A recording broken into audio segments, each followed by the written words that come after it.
할렐루야. 16일 금요일 새벽 기도 나오신 모든 분들을 주님의 이름으로 환영합니다. 우리 이 시간 찬송가 279장 함께 찬양하고 마태복음 3장 1절로 10절까지의 말씀 함께 보도록 하겠습니다. 찬송가 279장입니다.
그때에 세례 요한이 이르러 유대 광야에서 전파하여 말하되 회개하라, 천국이 가까이 왔느니라.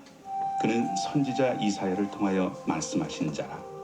광야에 외치는 자의 소리가 있어 이르되 너희는 주의 길을 준비하라. 그가 오실 길을 곧게 하라. 이 요한은 낙탈털 옷을 입고 허리에 가죽띠를 띠고 음식은 메뚜기와 석청이었더라. 이때 예루살렘과 온 유대와 요단강 사방에서 다 그에게 나와 자기들의 죄를 자복하고 요단강에서 그에게 세례를 받더니 요한이 많은 바리새인들과 사두개인들이 세례 베푸는 데로 오는 것을 보고 독사의 자식들아, 누가 너희를 가르쳐 임박한 진노를 피하라 하더냐. 그러므로 회개에 합당한 열매를 맺고 속으로 아브라함이 우리 조상이라고 생각하지 말라. 내가 너희에게 이르노니 하나님이 능히 이 돌들로도 아브라함의 자손이 되게 하시리라. 이미 도끼가 나무 뿌리에 놓였으니 좋은 열매를 맺지 아니하는 나무마다 찍혀 불에 던져지리라.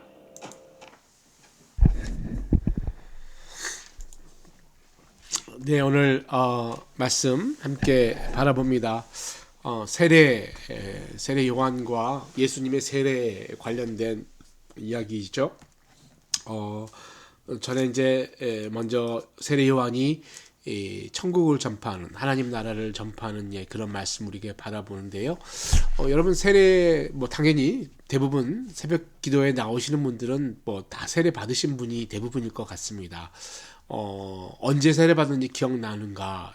저는 입교를 중학교 2학년 때인가 3학년 때인가 했던 것 같은데요. 여러분들은 세례를 언제 받았는지 기억하고 있나요? 또는 유아 세례 받으신 분들은 입교가 언제인지. 저는 이제 저 어렸을 때는 성경책에 이렇게 기록했었어요. 세례 받은 날 앞에 보면 그런 날 있죠. 세례 받은 날이 언제인지 기억해서 기억하고 늘 기념하고 그랬습니다.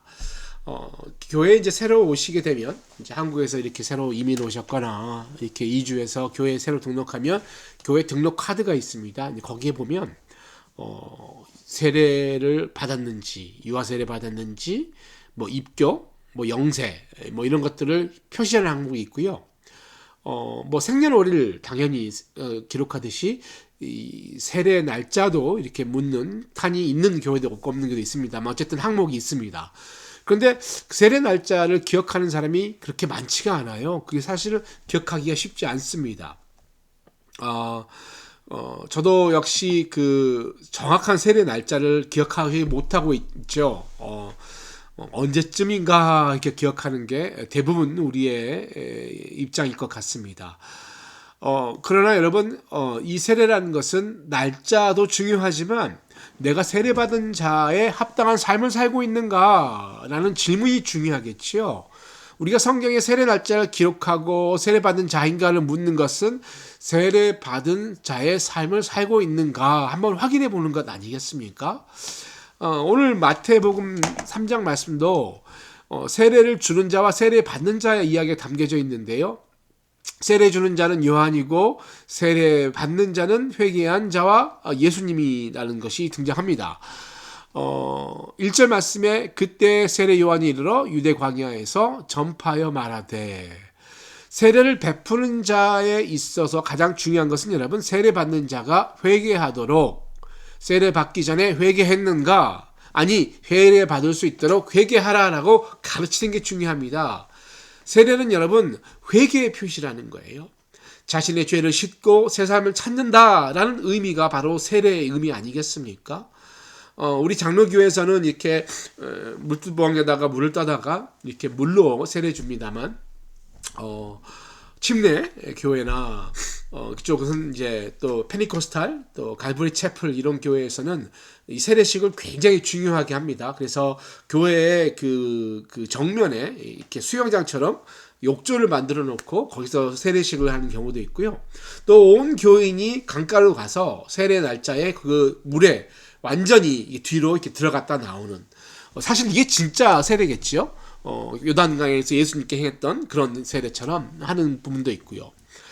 또 이 세례 관련해서 또 이야기도 많아요. 여러분 잘 아시는 그 제세례파 아나바프티스트라고 그러죠. 지금 제가 전에 심우했던 워터루 지역에 주로 많이 있는데요. 메노나이트, 형제단, 이쪽 교단이 다 이 아나바프티스트라고 해서요, 유아 세례를 인정하지 않습니다. 왜냐하면 세례라는 것은 내가 인성을 가지고 내 지성으로 회개하고 내가 주를 영접했을 때 회개와 구원이 이루어지기 때문에 이전에 부모님의 신앙으로 세례받는 것은 맞지 않다라고 이야기하는 것, 물론 일리가 있습니다. 그러나 여러분 우리 장로교에서는 그만 이야기하는 게 아니죠. 부모가 이 아이를 그가 주님 앞에 구원받을 수 있도록 인정하는, 주를 구주로 인정하는 그 순간까지 믿음으로 양육하겠다라는 일종의 약속이거든요. 그래서 우리는 그 유아 세례를 유아 세례로만 끝나는 것이 아니라 반드시 입교라는 것을 해요. 정식 교원이 되는 거잖아요. 그러니까 장단점이 있습니다만 어쨌든 중요한 것은 세례는 회개라는 것이죠. 자, 세례 요한은 죄악에 빠져있던 이스라엘 백성들에게 회개해라. 예. 회개하라 천국이 가까이 왔느니라. 이렇게 2절 말씀 나와 있죠. 결국 주님의 길을 예비하기 위해서 여러분 진정한 세례는 예수 그리스도가 이 땅에 오는 건 아니겠어요? 그를 통해서 구원받는 거니까. 그러니까 그를 통해서 구원받기 위해서 제발 좀 회개하라라고 이야기하는 건 아니겠습니까? 사망에 임한 주의 백성이 예수 그리스도를 영접하기 위해서 가장 먼저 그들 마음으로부터 회개하는 것. 여러분 회개는요, 내가 누군가를 깨닫는 거예요. 내가 죄인이라는 것을 깨닫는 것부터 시작하는 거예요. 그러니까 죄를 인정하지 않고서는 회개로 나갈 수가 없습니다. 회개하지 않고는 주님을 영접할 수 없고요, 그의 가르침을 받아들일 수 없고요, 구원받을 수 없습니다. 그러니까 여러분 죄를 인정하는 것이 가장 중요한 것 아니겠습니까? 아무리 깨끗한 물로 세례를 받고 온 몸을 욕조에 풍덩 담갔다 할지라도 내가 진정으로 회개하지 않으면 아무 소용이 없다는 것입니다. 어쨌든 세례 요한은 회개 운동을 하였습니다. 그가 많은 사람들을 움직였고 많은 사람들이 그 앞에 나와서 죄를 자복하고 물로 세례를 받았습니다. 5절과 6절 말씀에 이때 예루살렘과 온 유대와 요단강 사방에서 다 그에게 나와 자기들의 죄를 자복하고 요단강에서 그에게 세례를 받더니 여러분 우리가 그 전에 그 사형리 같은 거 보면 그림에 절벽 그려놓고 여기 가운데 십자가 있고 사람이 있고 하나님이 있고 그 기억나시죠? 그러니까 여기 하나님과 우리가 떨어져 버리는 것, 큰 장벽이 생기는 것, 장애물이 생기는 것은 바로 이 죄라는 것이에요. 내가 어떤 사람이든 간에, 내가 어떤 위치가 돼, 내가 무엇을 가지고 있든 간에 상관없이 누구든지 죄를 자복하고 하나님의 구원을 받아야 되는데, 세례 요한에게 세례 받는 자, 그 자들 세례 요한 앞에 있었지만 그 옆에 많은 바리새인과 사두개인들도 함께 있었습니다. 요한에게 다가온 수많은 무리 가운데 어쩌면 그들은 신앙적으로 그들이 하나님과 가장 가까웠다고 생각했을 것 같아요. 그런 직무를 감당했던 자입니다. 그래서 어떻게 생각했냐? 나를 아브라함의 자손이다, 이런 생각, 자부심이 있었던 거예요. 그러니까 하나님과 가장 가깝고 내가 아브라함의 그러니까 직통 자손이고 내가 정말 신앙인이라고 자부했던 그 자들이 결국 예수님을 죽이는 임박한 진노에 임한 독사의 자녀로 불리며 하나님과 가장 멀어지는 자가 됐다는 거예요. 이때 세례 요한은 자신을 낮추고 주님을 소개하지요. 앞으로 오실 이는 물이 아닌 성령과 불로 그의 백성에게 세례를 베푸신다. 물론 11절, 오늘 말씀 지난 11절 말씀이지만 너무나 중요해서 말씀드립니다. 여러분 그렇습니다. 누가복음 12장 50절 말씀 보시면 십자가의 죽음으로 자신이 받아야 할 세례, 이렇게 예수님이 표현되어 있어요.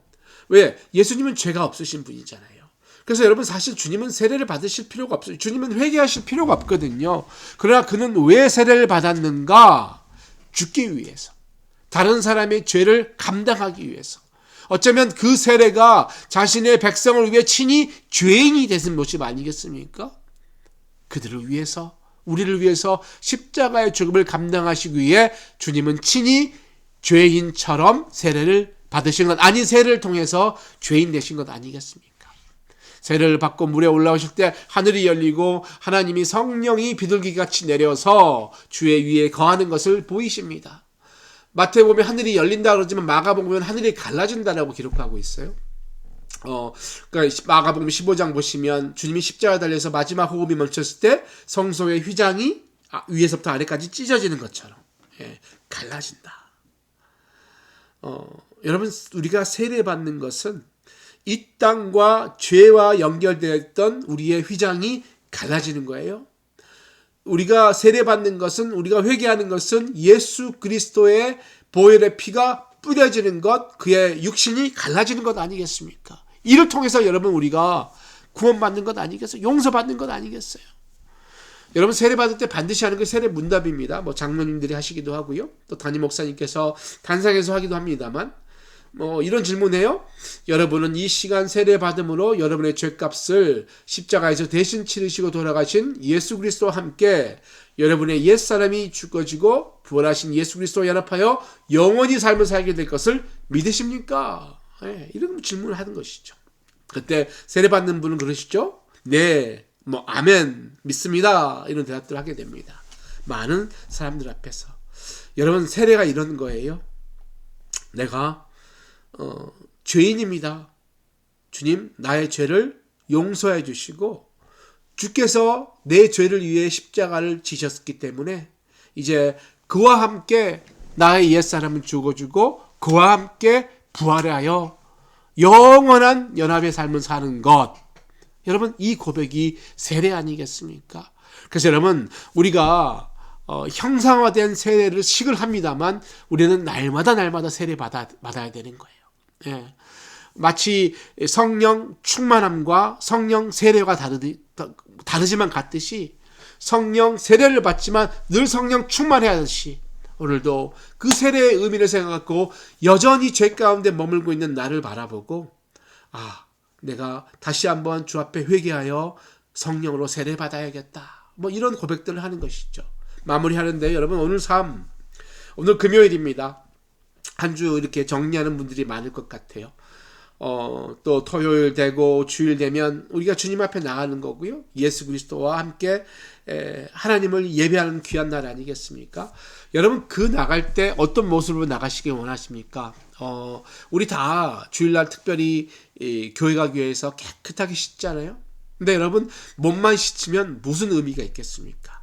여러분의 육신, 여러분의 영혼, 우리의 지정의가 다 주의 세례를 통해서 깨끗해지고 나가는 것 좋지 않겠습니까? 그렇다면 여러분, 오늘 주 앞에 고백했으면 좋겠어요.